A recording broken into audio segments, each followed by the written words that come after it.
Have you ever heard of the concept of signal-to-noise ratio, Nicola? I think I have. I'm not too, I don't really think so. Well, we ought to investigate it because it's a very important scientific principle that runs through all kinds of fields of science. Have you ever worked with an oscilloscope? No. Okay, no. well, that's an oscilloscope, which is really a device for making waves visible. And I'll turn up the volume on this thing over here. Oh, yeah, and the waves are going. See that wave? Yeah. Okay, and you hear that sound? Yeah, high-pitched sound. Okay, that's our signal. Now I'll turn that down. And I have a radio tuned between stations. Okay. So there's a little volume control on the other side. Turn that up a little bit. Oh, I hear a Keep fuzzy going. sound. Fuzzy. Yeah, fuzzy. Yeah. Okay, that's noise. Yeah. It's called white noise because it's a mixture of all different kind of frequencies. So what we want to do now is compare that signal that I had first to the noise. So turn down the noise. Okay. And I'll turn up the signal. Because watch what happens. We have it about like that. Yeah. We can certainly see what it is. We can hear what it is. Yeah. Now turn up the noise. Oh, now this. Oh. Keep going. Go all the way. Go on.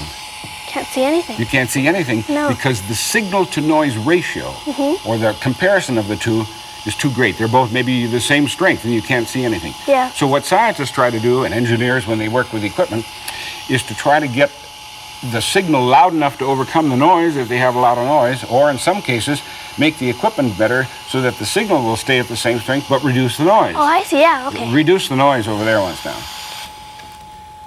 See, there was the signal Yeah. there all the time. Yeah. Now, in spite of the fact here, I'll increase the strength of the signal a little bit. Now you increase the strength of the noise.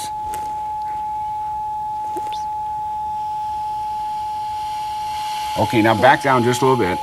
Notice that if we were sending information, we could still get it, couldn't we? Yeah, even if it's good. noisy. Yeah.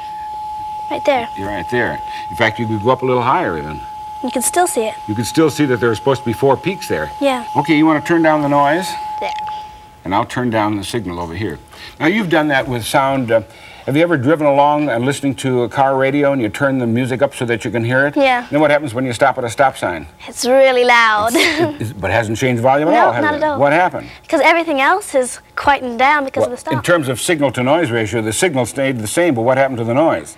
It just got You took it louder. down? Well, yeah. no, the noise was the car running. So Yeah. when you stopped at a stop sign, what happened to the noise Oh, I level? see. It just the went noise level down. went down, Yeah. and it seemed like it was louder because Yeah. before you had to turn the radio up so loud that it was over the noise ratio. Yeah. Okay. Now we could do that with picture information. Underneath there is a picture of a person, All right. and I have covered it over with layers of screen to represent noise. Can you recognize who it is? Not at all. I don't even know. Okay, now there are several layers of screen, so take one off at a time, reducing the noise and keeping the picture, the information, or the signal the same. Oh, I see some white here. Some white there. Yeah. Okay. Try taking another one off and see. You Okay.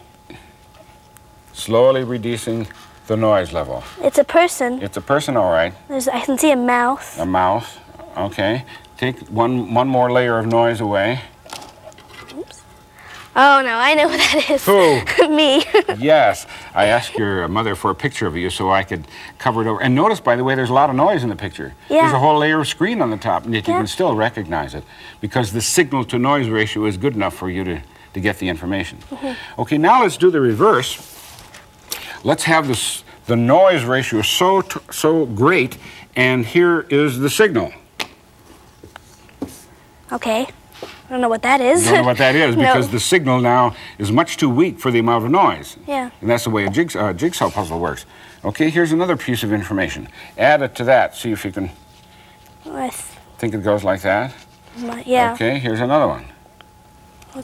Oh, it's a zipper. Okay. Okay, so notice now that as the signal level increases, you're beginning to get information, all right? Yeah. But you're not the complete information, obviously. I think that's a Okay, coat. try that. It's a coat, right? Yeah. And it's a shoulder. Right, a shoulder. Okay, That. Ooh. Oh, another shoulder. another shoulder. Yeah. How about that?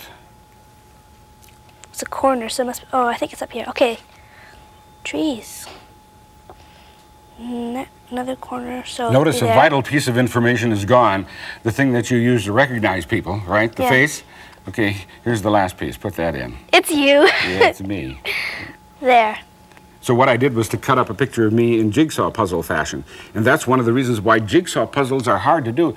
And you remember those that have all kinds of little dots and whatnot in them? Oh, yeah. The signal to noise ratio on each piece is so great or so small that you can't really put it together. No. And only when you get closer and closer to the end does it all sort of fall into place. So what is the important idea that we tried to get at today? That the signal to the noise ratio is greater. Yeah.